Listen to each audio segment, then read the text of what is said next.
Yeah, what's up, everybody? Right at 8. 8 o'clock, rounds downrange at 8. Let's see how this goes.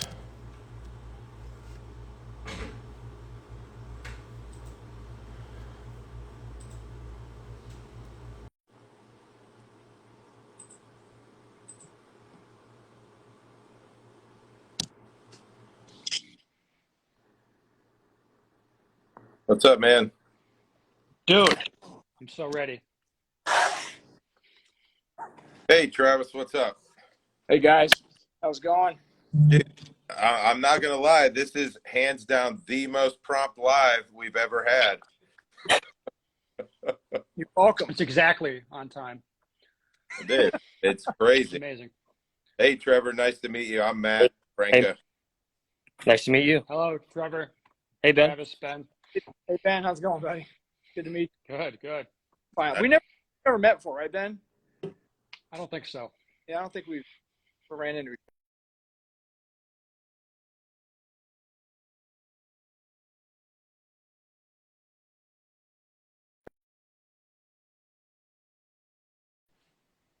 Got a code red here, Had to get my guys. AirPods working.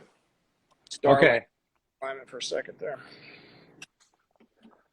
All right, man. I think it's we just jump right into it. Obviously, there was a lot of back and forth and stuff. I can't handle Ben with fucking influencer glasses on, man. This is my persona, my Instagram instructor persona. It does look. I'll take them off though to make me feel more comfortable. I will take them off. It's like instructor 0, but like -2. Instructor tier -2 on the Yeah. So let's jump right into it. So we obviously all this came to be, right. There was a lot of debate, or not debate. There was a bunch of comments, right, about a video, Trevor, you made that was showing a technique with regards to draw. Like we had kind of talked. I know me and Travis talked before this, just to, hey, in your opinion, give you the opportunity, not that you have to explain it, but like, hey, explain that video. Like, what was the intent? What were you trying to show and demo? Yeah, that's a good question. So, yeah, I could see how there's some confusion there too on the internet, and the intent of that video was to just give a real quick impromptu demo on handgun draw efficiency. the people Right. want the glasses. I'm sorry. The people. All right. So to give like handgun draw efficiency, right? And I think the two things you kind of highlighted were like jamming down on the gun really hard, like coming really aggressively, right? And that's extra movement where you hit the holster. It's just dwell time where nothing's happening because you're crashing into that gun, versus with an ALS like a scoop type draw. Lifting the gun up into your hand. Is that term is what I use on the gun. I think I Okay. should do that too with the scoop, because I didn't even realize. Not scooping, guys. There's a difference. I believe it's lifting the gun with a. So especially on the ALS system, if you just squeeze it above the gun will pop up. So you're trying to make not an over recruitment, too much muscle to get the gun. So I think that's what we're talking about. So because people use the scoop draw all the time, especially from the USB control, where I think it kind of got started up. And then people think they can do it on a holster. I don't think Right. Hey, Travis, your audio is like in, out, in, out, in, out. get my mic off. All right. Is that a little better, guys? Yeah, it's a lot Yeah. better. It's All right, it's so- the software on your phone. So maybe I all right, so misspoke. Hey, not a scoop draw, but I understand, like, hey, just picking the gun out of the holster.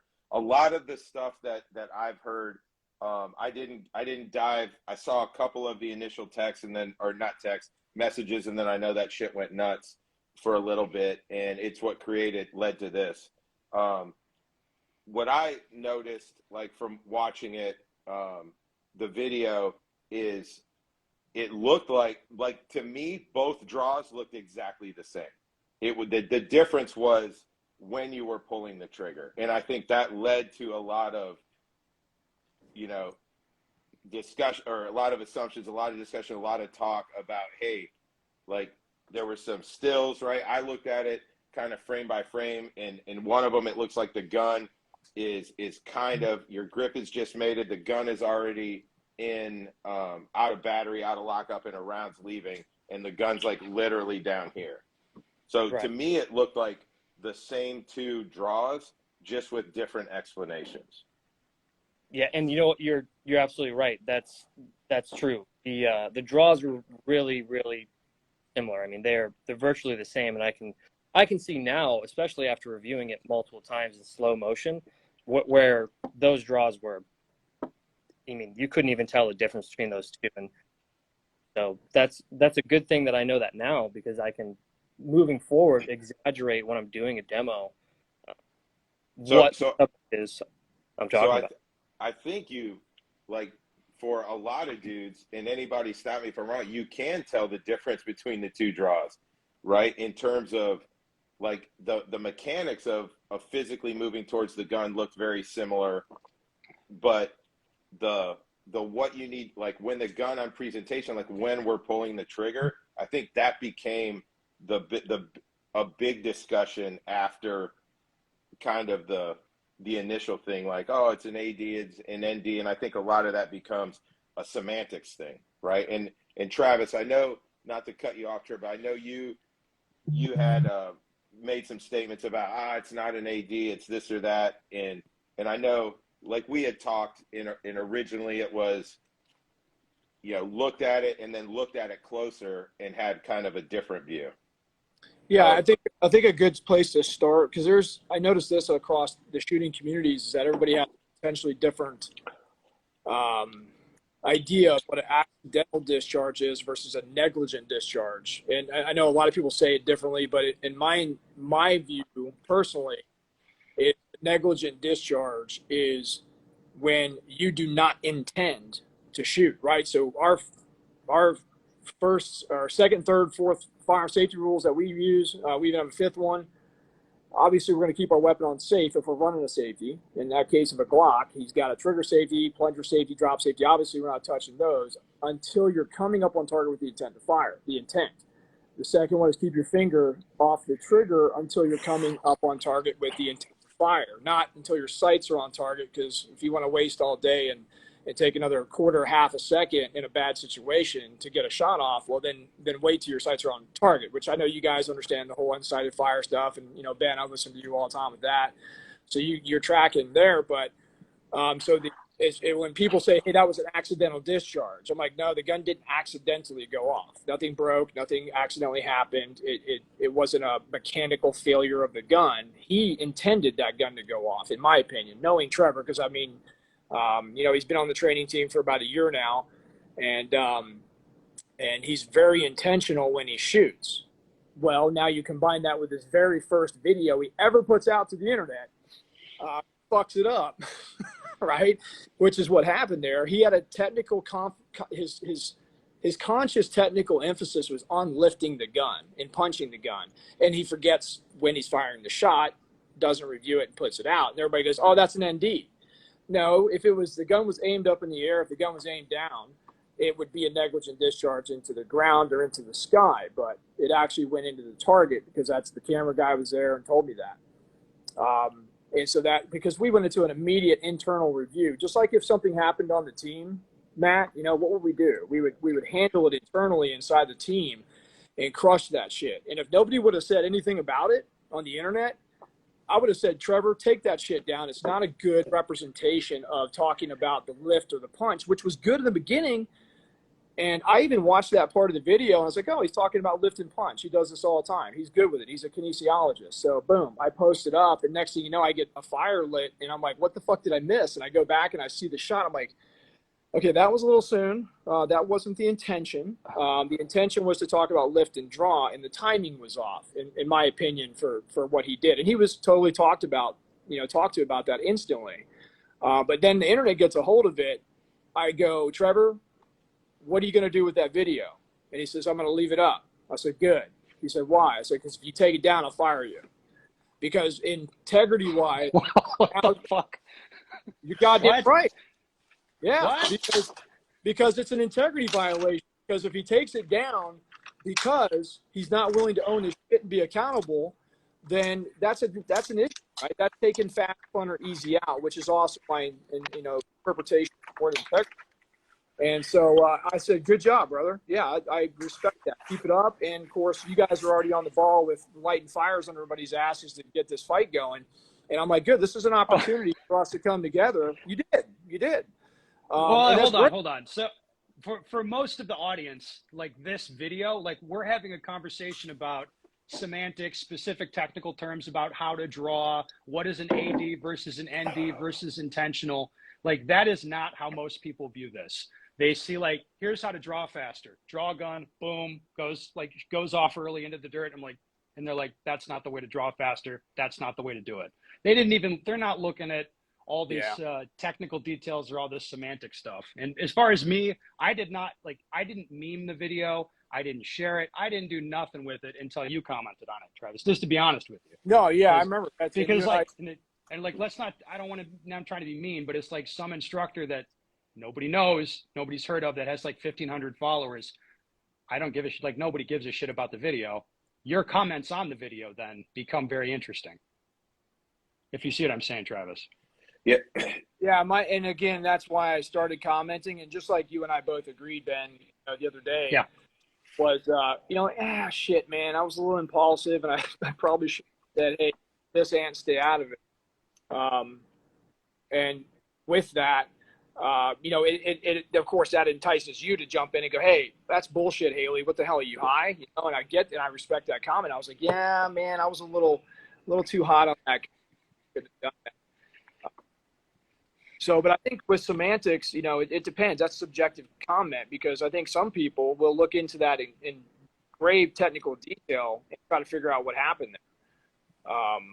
But I think the best thing about all this, guys, now that this happened, the internet's not looking at just, well, hey, what should have been done better?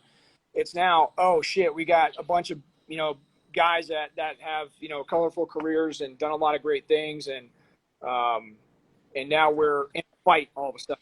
I want to see how this fight turns out. That's where we're at right now, I think in the internet reality. It's awesome. And I think that's what we have all decided to do, is to realize first and foremost, with Matt, your extensive and amazing career and putting foot to ass for our country and being an icon internally in the teams and stuff. And then with Ben and your freaking, machine, freaking mind shooting in USPSA and all the accomplishments that you've had. USPSA kicked me out, man. Not everybody's happy with my antics. Just so we're clear. That's another question after you down at the end of this podcast. But I think for us to come here today and talk about this openly, and remember that our number one primary mission in all of our organizations is life preservation. It's helping people that we serve. Like I always tell you guys, like, wait, man, we got to be careful how much we bust each other's balls, because we're all in the same boat, man, and we only got one. Dude, so let's talk about it. Let me shift this for a minute, right? Because I want to talk about something I've been thinking about, right? And you see this, it's rampant in the IG community, and in reality, it's like the IG tactical shooting community, right? Talking about like arguments from authority, right? People pose arguments or relay information that comes from a status of a person and that person's, right, really their number of followers or their perceived pedigree or some shit like that, rather than their ideas of whether the ideas are factual, good, or relevant. And there's also a huge blanket of marketing that sits over this shit. You see it all the time, right? And here's the thing with that, right? Like you even said, right? You referenced, right, maybe where I came from, where Ben came from, and ultimately that is such, in my opinion, it's such a weak stance to take on, hey, listen to this guy because of this, right? That's like that used to could mentality bullshit. Like, let's be honest. Combat experience cannot be proven. And people with the dirty knowledge of that combat know this to be true. You Yeah. can't, whatever the fuck certain people say is what happened, right? Get over it. It's what are you doing right now? So if we look at it across the board from a technical standpoint, from a skills and ability standpoint, and where you're pushing, if you stripped all the marketing away, follower counts go down to single digit, right? And this is where I think the IG community, that's why this conversation is so good.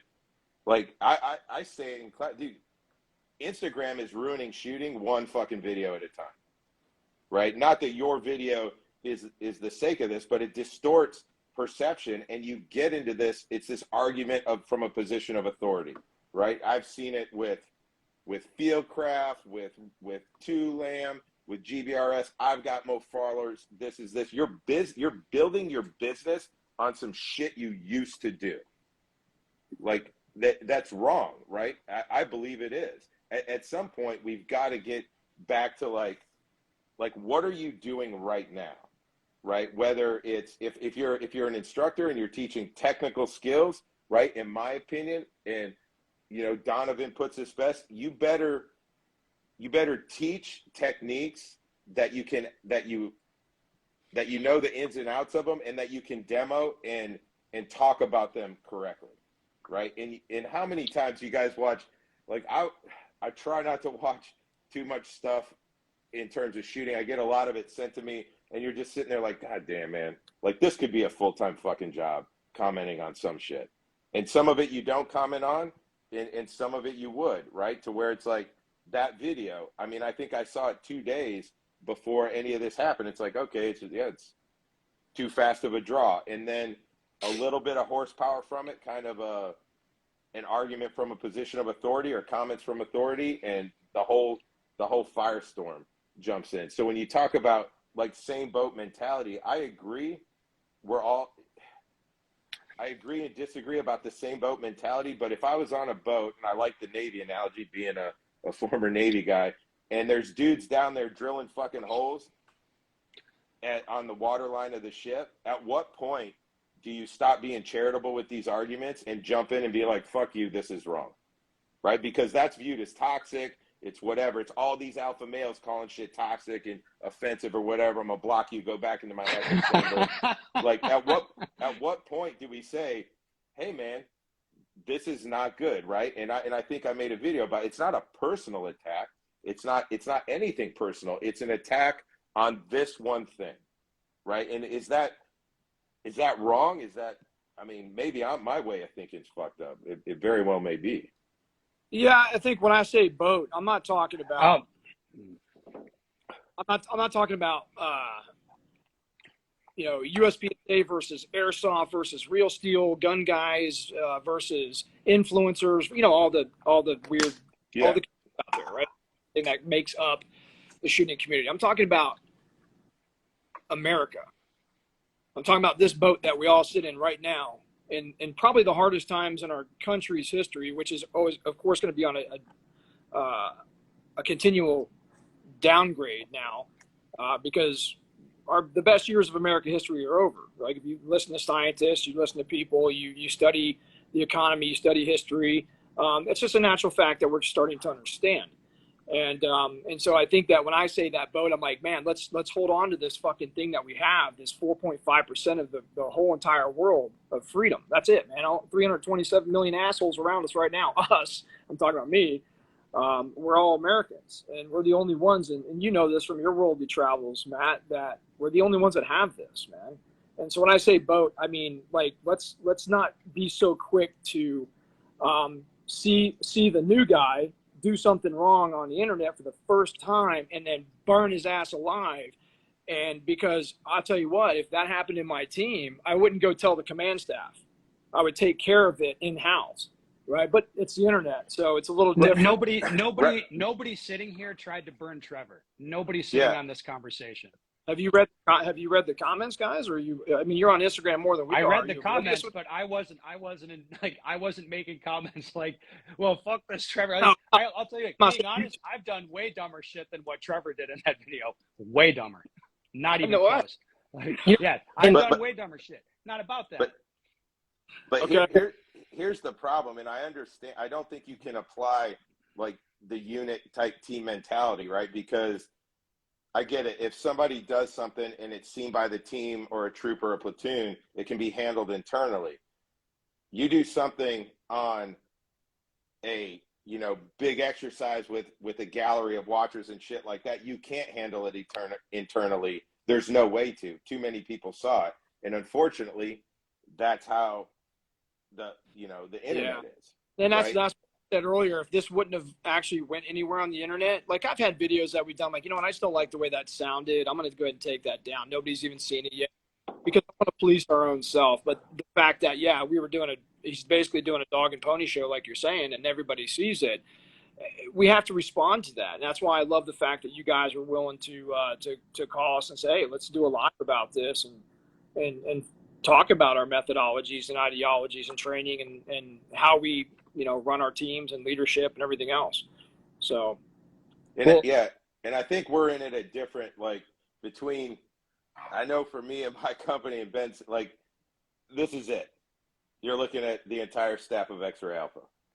I'm not interested in having an organization either. Like, I mean, like, let me put it this way. Like, I think for the Instagram people, it's important for me, like, to look at, let's say Ronin Tactics put out a video. I had some comments on it about showing some LE training and about how you need to have justice in your heart and like teaching people like a warrior soul and shit like that. Like, it's very important for me to distinguish, like, I am not in the same boat as that person. You are going to have a very different experience training with me than you are with that person. Very different. I can promise you. Well, that's a good statement, Ben. I'm curious, what's the difference between that and what you would do? Because I'm not sure how you necessarily teach, but so like, right. So like me coming from a competitive shooting background, I go out and I am successful teaching military, law enforcement, and competitive shooters because I don't talk about tactics. I don't talk about pedigree. I don't talk about any of this shit. I'm just like, yep, this is how we do shooting. This is the techniques that are going to work for this and this and that circumstance. This is how you do this with this gun and that sort of stuff. And I just like, that's it. That's the end of the conversation. It's just shooting. You just work on shooting. We're not talk about nothing else. And then you can apply those tools any way you want. So it's like, I just like sidestep all of that. I'm just like, I'm not even having those conversations with people. That's for them to deal with their team, their organization, whatever. Not my issue. So they simplify things. Who did that video? You say there was a two lamb? Was that Ronin, right? Yeah, two lamb. Yeah, yeah. I was saying, like, he put out. I mean, it was an ad for a class, or there's a promotional video about what's going on in class, and it's like this mindset, warrior spirit, fucking it. It's just like, yeah, we're not going to be having these conversations in my class. That's if guys don't recognize that as market, dude. If someone's filming you fucking meditating, you're fake as fuck. That's completely fake. It's bullshit, dude. I'm done with that. Like, let's move on. Yeah, Ronin, whatever, good. That is from the training standpoint. Do you meditate, Matt? Huh? Do you meditate? I don't meditate, but I do like daily gratitude stuff. Okay, that's a form of meditation. Yeah, maybe he's just in. What if instead of assuming? I mean, I didn't see the video. I don't know what you guys are, referencing visually, but is he maybe indicating that meditation is a good thing and you should take it up? And I'm just showing that I put it in my life, even on film, and a lot of staged. Yeah, I don't know. Obviously, I don't know. That's what it is. He's promoting, right? It's a marketing thing, and I get it, right? He's promoting that he is some sort of samurai bushido thing, right? And I get that. Okay, that's your shtick. Unfortunately, that wasn't you at the time that I saw you in your life, right? And then my issue with him is misrepresenting his background, specifically to the places that I know. So that's a whole nother issue. So yeah, I don't know about that. That's not even like really because like I talk about compassion a lot because I believe that compassion is the number one attribute to a warrior. And yes, Ben, you're a warrior because you're a shooter. I guarantee you don't only shoot competition, well, especially now, but you also carry a gun to protect yourself and your family, I assume. So if somebody came in your house in the middle of the night, tried to hurt your family, would you kill somebody? Yes or no? Well, of course. Okay, why would you kill them?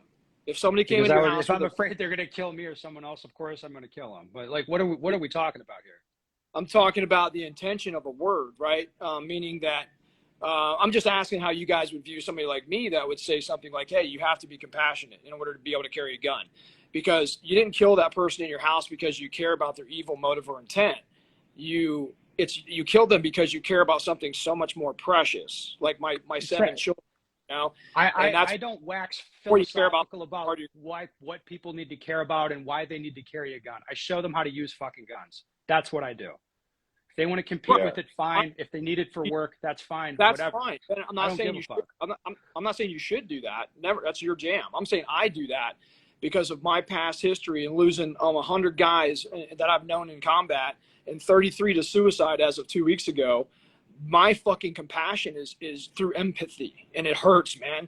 And so I share that in my classes because I don't want people to lose their lives, because we're not playing tennis here. We're not playing an Instagram game. This is fucking real. So you can say that you're just teaching them techniques and I'm just showing you how to shoot. Show them how to use their fucking heart and then watch what happens. And I'm not saying that you have to do that. I'm saying that's my passion coming out right now. And if you ask every one of our students, the last thing that we ever talk about is ourselves. The last thing I ever do is tell war stories. And I get what you're saying, Matt. There's a lot of dudes out there that'll rip off a resume and how many people they've trained and all their combat tours on their website. I don't agree with that either. I don't think that's necessary. If somebody thinks you're good, I'm going to go to you. Like if I wanted to learn how to shoot better, Ben, I'm coming to you, man, because you're fucking phenomenal at what you do. So mine comes from a different place. That's all. No, and I think we're getting derailed because and I get it. Everybody's got their own thing and their own way to approach it. For me, that stuff is, for me and some other guys, that was our thing. That's not our thing. That's why I don't talk about it. I'll talk about it with those guys. That's our thing, right? And it's just my own view. Trevor, say something. Let me make sure you're not frozen. Roger that. There, 100 years of experience in front of me, minimum. Not because I'm calling you old. Don't think I'm saying. I was gonna say, did you just fucking call me old, dude? Calling anybody old. Fire him after This is good conversation, and you know, I know we got a little derailed, but I'm curious, and anybody can answer this, but derailed. Sorry, I'm going to interject. It's not derailed. It's intentions. It is. I have good intentions when I wake up every day. So, you know, it's like fucking every morning I don't wake up and zero my gun. I zero myself. And then I share that. And then I'll get my balls busted on the internet because I said something about compassion or anything else. So I think it's important to your message because it's a part of your methodology and training ideology that Matt and I talked about the other night. So anyway, cut you off. Trevor, let's go back to the video, right? Let's talk about the draw technique in the video. I'm sure you've demonstrated it in classes before, right? So what do you think is the difference where if you're teaching that in front of a bunch of students, right? Customers that came to your class, and that same thing happened in class because you was there a difference in filming that thing for Instagram to make a video to put out? Because I understand you got to do that nowadays, but was there a difference in, hey, I need to make this look super sexy for Instagram? Because I think if you did that in class, it would be, this is an analogy, not the same, but that same thing. You seen that instructor with the big revolver sitting in an indoor range, and he preps the trigger on the revolver, and then it goes boom. And the guy asks him, like, did you mean to do that? And he goes, yeah, I did. Like, do you think there's a difference in how you would do something for an Instagram video versus how you would do it for it standing in front of a bunch of guys that came to one of your classes? Well, typically, I guess, let me see if I understand your question, because I think there was a couple questions in there. Are you asking, ultimately, was I intentional with my shot? No. Would you? Or would I teach that, what I taught on the video? Is that the only question? What do you think would be the outcome if you demoed you did that exact same thing from the video in a class as a demonstration? That's a good question. And you know what? That actually, that specific scenario hasn't happened in a class because we take, hours to present this, this draw. We have a presentation, we go through a discussion, we have a lot of time to establish context, which obviously 40 seconds doesn't. But if that had happened, just like on the range, when I pulled the shot a little low left, I would explain that, you know what, I need to back off the throttle a little bit because we're getting away from the point. The point of the drill was to talk about one variable, which would be the force that we're using to push down on the gun or lift up, and I'm taking away from their time. So I would immediately have time to catch myself, or I'd have someone like Travis go, hey, Trevor pulled that a little early. Let me talk to this while he demos this. I'm going to let you guys know step by step maybe what he's doing so that you guys can see, because that was a quick shot. Maybe you didn't catch it, and then that's an opportunity for me to then explain, myself a little better. So because you can't see the target in that video, what was the target distance for that? What were you shooting at? It was like 4 yards. 4 yards for USPSA style, the cardboard target? It was our target inside of a 12-inch ring. Okay. So in terms of that, right, even at 4 yards, and I want to shoot, I think those draws were like 9/10. One of them was a little bit faster, right? Maybe it was in the like 7/10 world, right? So for me, knowing like shooting, right? So I kind of conceptualize the draw. There's some shit that has to happen before the gun comes out of holster, and then there's some things that have to happen after the gun comes out of the holster. To me, like teaching people, right? We talk about, hey, we're not teaching people how to work out. It's not CrossFit, right?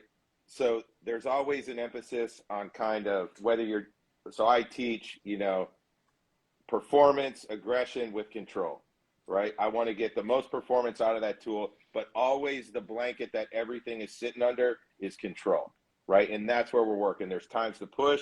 There's times when you're going to fail. And like to me, and I think to a lot of people, what it looked like, especially now to a 12-inch circle was kind of unsighted fire. Like how would you describe that? Or do you talk about, and I'll leave it up for Trevor and Travis, like unsighted fire, point shooting, things like that, like confirmation 1, 0, like how do you guys conceptualize that? Because like without a doubt the shot broke early, we can agree, but I think even the one that was like 9/10, like, and obviously it's looking from the side, you don't see the target, the gun doesn't appear that it's up between your eyes to the gun to the target line. So I can't tell what you saw, but what did you see, if you want to talk us through that?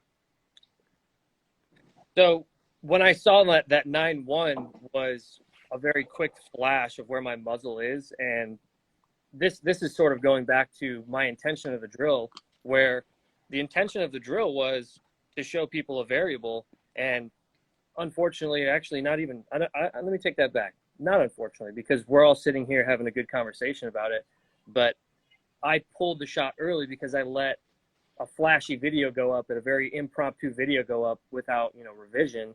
So when I was making a hit, it was just a check in the box. And I should have been thinking about, what is my viewer seeing? What am I telling them? What picture am I painting them? And then obviously, because you're right, they don't see a target. They only see my side profile. So it's hard to establish, what it is that I'm even seeing if I get the hit, right? And, but yeah, so I'm seeing a hit where, sorry, I didn't mean to interrupt you. No. You mentioned some of the unsighted fire, Matt? Yeah, well, I mean, that becomes another semantics thing, right? Whether it's point shooting, What is point shooting? Well, that's what I mean. It's a semantic discussion that just kind of becomes it's just, so what do you mean by this word? What do you mean by that word? So right. I think right, you hear it all the time, right? And then law enforcement guys say it all the time, like, hey, what did you see when you shoot? And we've all heard it, right? I'll tell you, I never even saw my sights. Like, okay, at a bare minimum, we have to have an articulatable way for how we're aiming the pistol.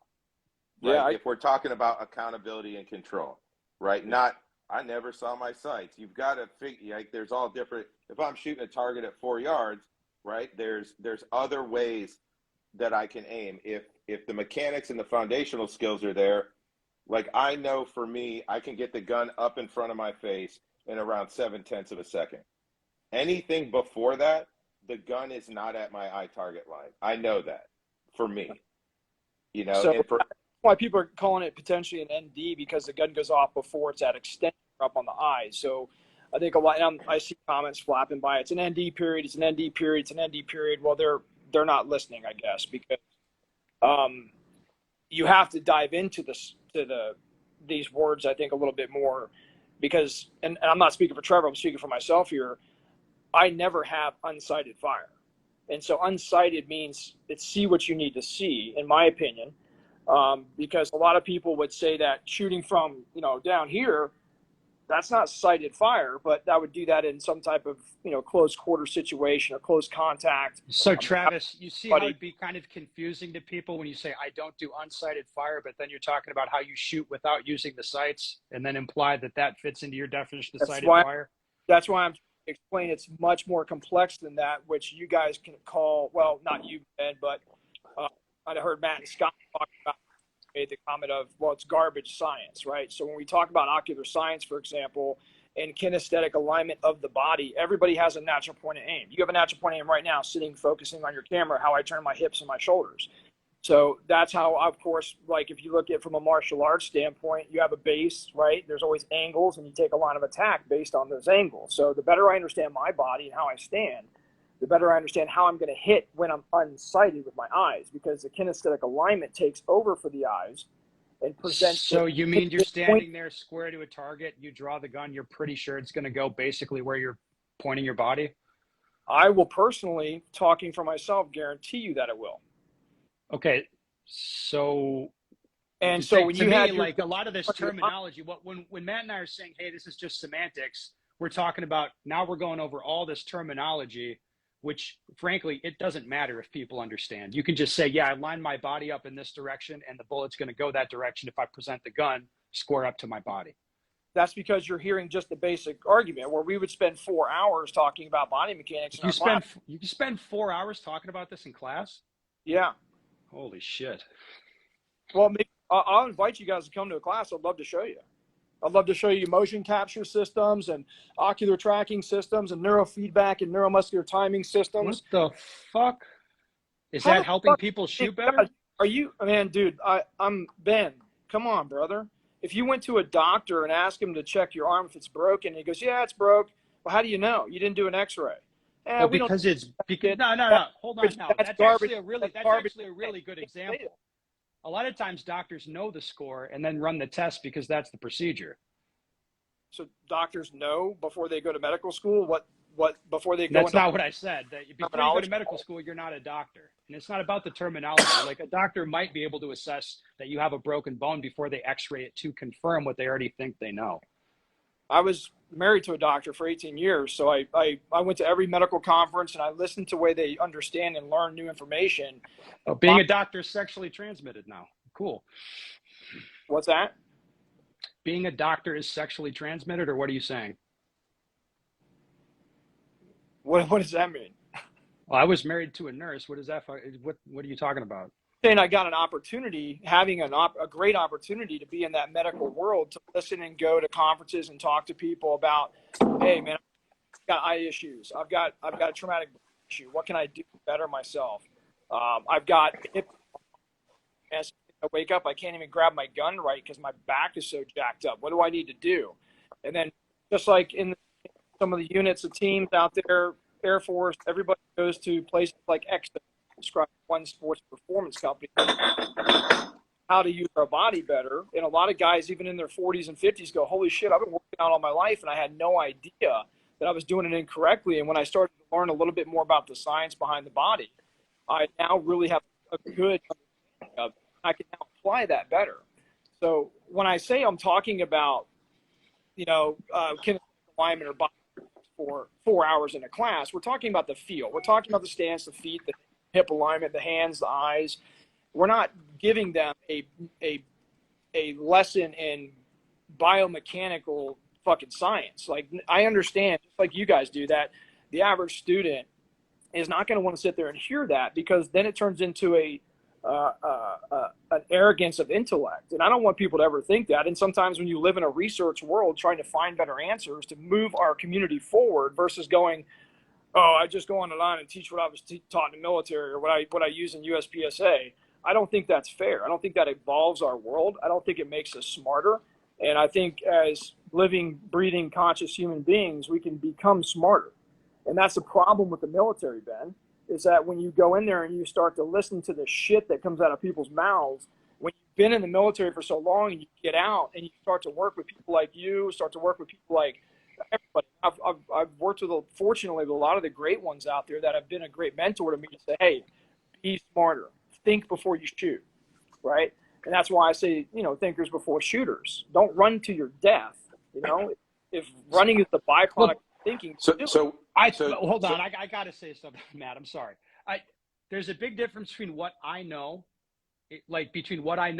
science, all the things I can intellectually go and curate and sort of understand and research I can do. That's for me. And then when I present stuff to students, I don't present them a fucking research paper or like all of this bullshit, frankly, that they don't need to know. Like, it's my job to sift through that and give them what they need in as concise a package as possible. That's my philosophy. That's exactly different. That's fine. We don't do that either, Ben. We don't give like a whole white paper on ocular science. We just say like, hey, do we know why we use unsighted fire in a critical stress situation?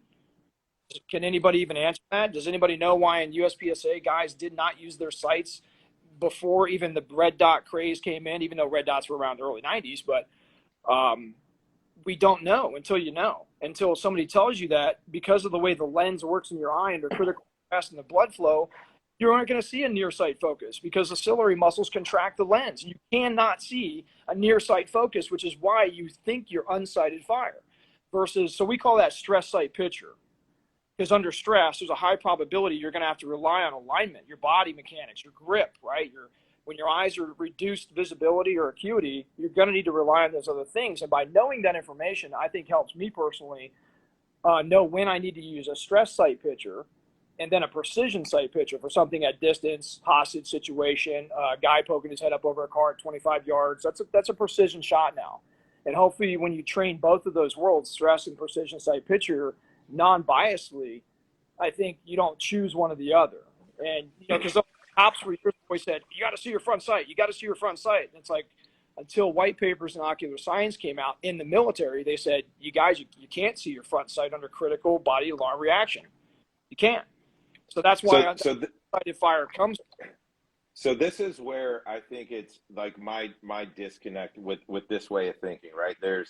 I think you can have there's enough historical information, right? There were plenty of guys that got to very, very high levels of skills and abilities, specifically with shooting, that didn't know any of this, right? And every time I hear somebody tell me, you can't do this, you're not going to be able to do that, right? And I know that I don't have all the experience on the planet, but when people tell me things that are 100% contrary to my own personal firsthand experience, to me, that's where I question it, whether it's not whether it's true or not, but you're saying I can't do something, but I've done it a lot of times. So now it's like red dot count in that world. That's not, I'm talking more iron type alignment, but red dots, they're designed to help us do that, to see the target focus.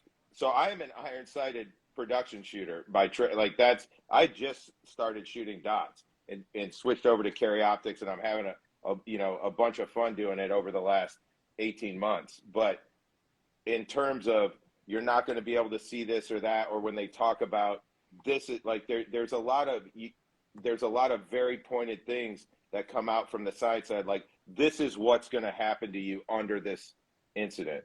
Well, to me, it never has. And then I've seen plenty of guys that aren't on social media that kind of share the same way. I'm not discrediting that yet. For some things, obviously, the analogy I can draw, right? I've got two boys that are in the Army that are very, tied into, regimental PT stuff and that over science thing. And it's amazing what that kind of human performance stuff is doing for for guys nowadays, right? It's undetermined. I guess in the long run, we'll see how that longevity is. But at the same time, I remember firsthand when all of that stuff was introduced to the unit that I was in, there was a lot of guys getting fucking hurt while they were figuring it out to work out this way, right? Whether it is. Now, to me, I would ask, without none of this information, if it's all new and it's all newer things, what is the talking point then to all of these guys that became world champions, phenomenal shooters without this information? Like, I think there's one underlying theme that they all did to get where they're at. That's a great question. I've thought about that a lot, you know, and I've had an opportunity to work with a lot of great shooters.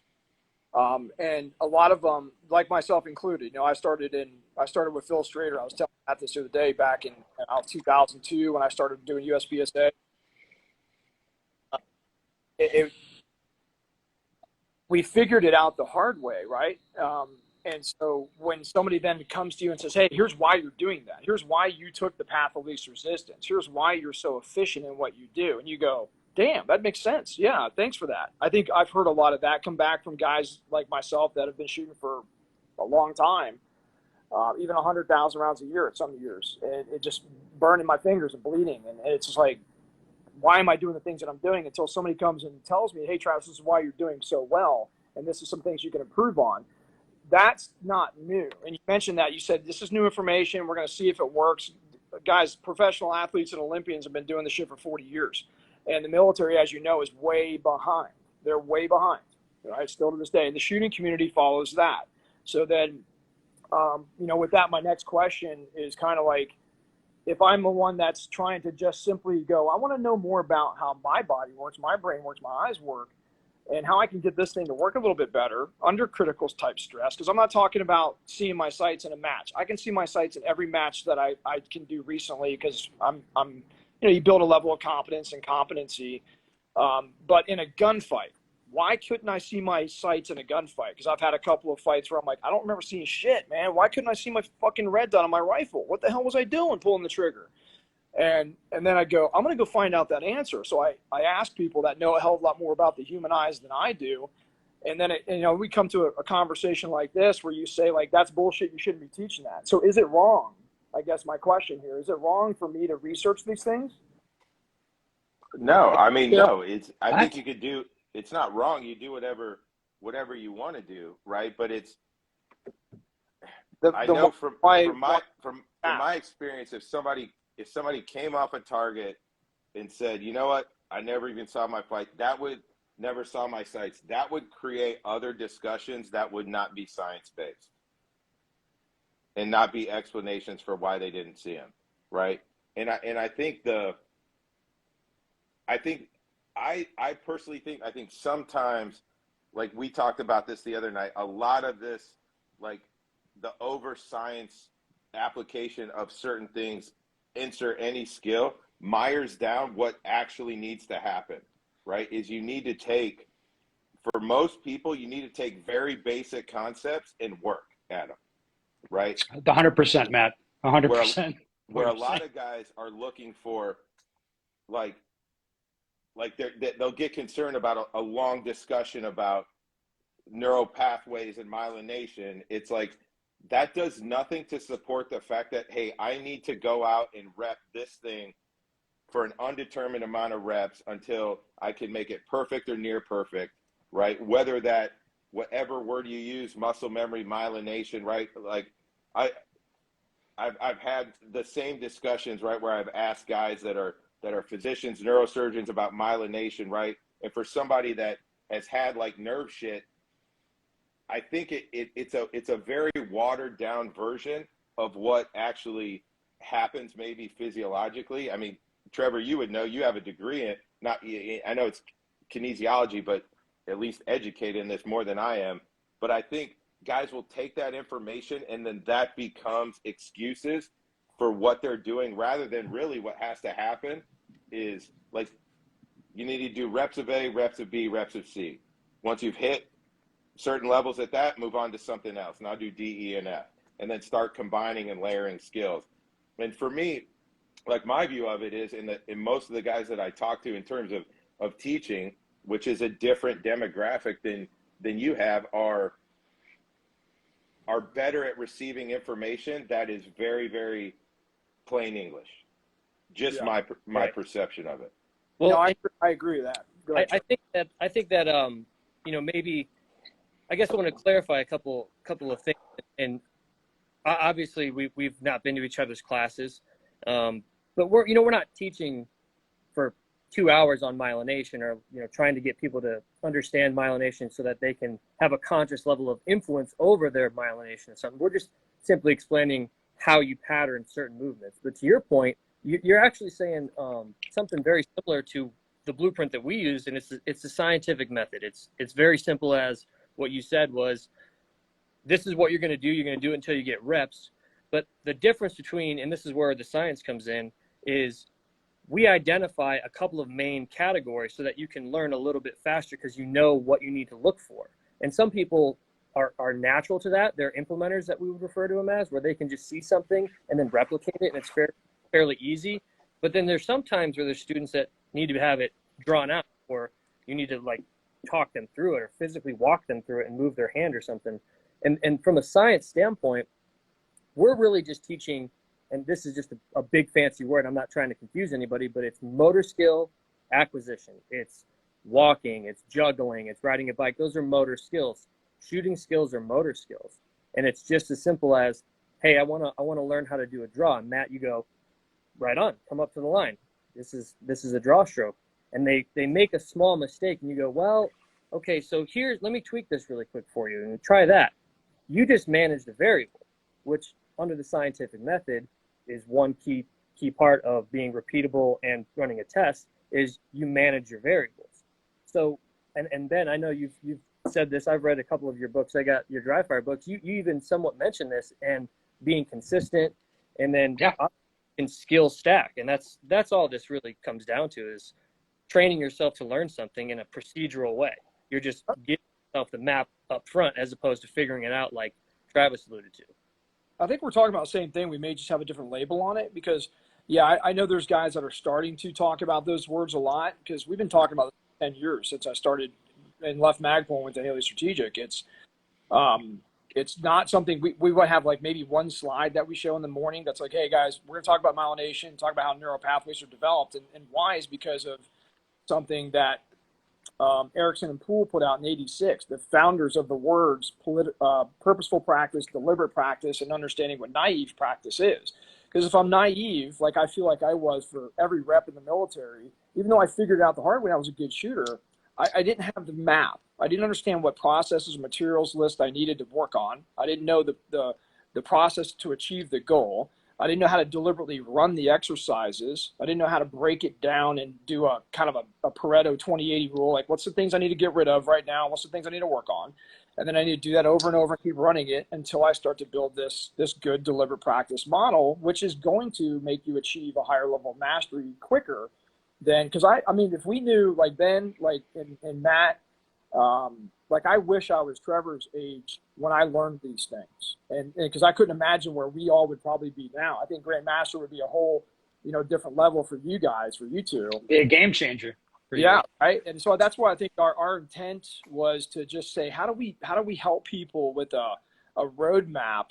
And again, it's only one slide. We talk about myelination and deliberate practice more so than myelination for maybe 4 minutes, 5 minutes, and then we move on. It's okay. Now let's go out and start setting up basic bullshit techniques, processes to achieve that goal to be deliberate. And when somebody's not deliberate on the line, I'm sure you guys do the same thing. We say, hey, lock it on, man. You're drifting. You're starting to get off your processes here, and you're going to take longer achieving mastery of this skill set. So I think we're on the same track. It's just a lot of people get hung up with the words, like you guys were saying. It turns into semantics. It's exactly right, Travis. I agree with you. People do get hung up on the words, which is why I take great pains to avoid fucking using them. You see what I'm saying? Well, like maybe you should increase clear communication with my people is like today when I was teaching the normal rules, like I try to talk for like less than 5 minutes at a time. And I'm talking with high level military operators that went through selection to get where they got. That's where I'm working today. And it's like, I'm not trying to, like, I'm trying to be very clear, very direct. This is what we're doing. This is why. These are some things that are potentially going to be problems. This is how we're going to work on them. Let's get training. It's very, very clear and very quick with these people. And I would like to try to avoid using terminology that causes us to go down different rabbit holes and have these semantic talks. Like there's just certain words I try not to use, like follow through, like index, natural point of aim, because whenever I use that word, that's going to mean something different to the person I just used it to than whatever I intend. So it's a waste of everyone's time for me to start talking that way. Instead, I can just communicate as clearly as possible. Yeah. And I think that's what we take. I don't do anything less than 3-day classes, and it's because it takes a long time to get there. And because we understand how the human process, the learning curve works, right? If you want to create an aggregate of increased marginal gains upward versus downward, this is all shit that's been talked about since the 70s, then you have to have the right verbiage, right? And so, yeah, I think we study a very complex world. And I think the problem with like the military that I notice in law enforcement is you say KISS method. I'll keep this quick because I know we got 4 minutes left, and then Matt, I'll let you take it here. But KISS method doesn't come from, hey, keep it simple, stupid. It has nothing to do with us. It has nothing to do with our students. It has to do with us developing a program, just like the SR-71 Blackbird. One of the engineers said, we need to keep it simple so this man can get in this highly complex aircraft and fly it as high and as fast as possible without being confused about all the science. Just like this iPhone or what I'm using right now. It's the most revolutionary device in the world, but it works around you, so you don't have to work around it. That's our job as program developers and speakers with our intellect to give somebody the correct process to achieve a goal. And that's keeping it simple, stupid. That's for us, not for the student. So I agree with you. We don't get into long, drawn-out technical discussions in class. We keep it layman's. We keep it fun. And people really, we seem to get a great response from it. We've never really had a bad complaint about people saying, oh, that was too much science. Because we typically we still 1,500 rounds 3-day course. Still a shooting course. But there's a lot of other things that we get a chance to talk about, you know, because I think you guys have hit a lot of higher level shooters where we're dealing with everybody I've got guys from units. I've got guys. I deal with everybody, man. Okay. We only got a couple minutes. You want to do? Yeah. Hey, no, man, I think it was good. This was good. I'm not gonna lie, Travis. I have a long list of words I have to look up from you and Trevor. Send me your list, Matt. I'll send you the definitions. I'm the perfect amount of dumb for this job. But hey, no, at the end of the day, man, it's gonna quit here in a couple minutes. I think there's plenty more to talk about. Obviously, I'm always interested in having these conversations. Trevor, thanks a lot for coming on. Haley or Travis, same to you. Appreciate it. Ben, you're always on. Nice glasses. What are those? The fucking this instructor zero. The Instagram stuff. Instructor glasses. Let's Your go, Instagram. baby. But hey, well, man. I respect you guys. And I acknowledge you guys for doing this. Hey, Travis. I think Mike Glover just fucking blocked us. Mike Glover just blocked us. Yeah, exactly.